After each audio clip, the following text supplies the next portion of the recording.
I think the big frustration for me is that this isn't what it's billed to be.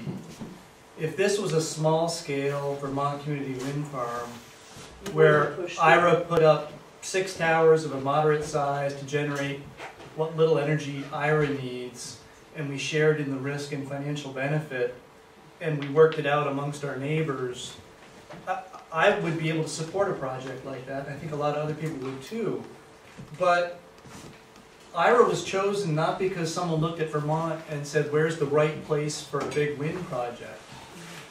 A big out-of-state land management company who happens to own a bunch of property here and saw a chance to make money said, let's put out a request for proposal to do it here because there's an opportunity.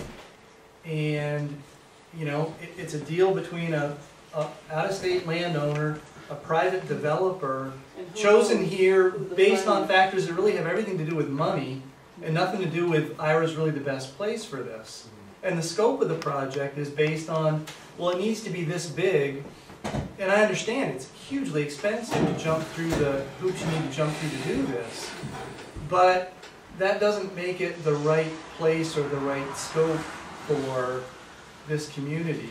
And I think, you know, we feel like hapless victims because somebody outside this town owns most of this land.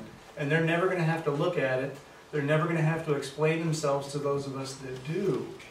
And we end up feeling like, you know, it's all this big money, big business, big energy, and can they convince the 3 members on the Public Service Board? And what, you know, we would never allow this kind of development for any other purpose.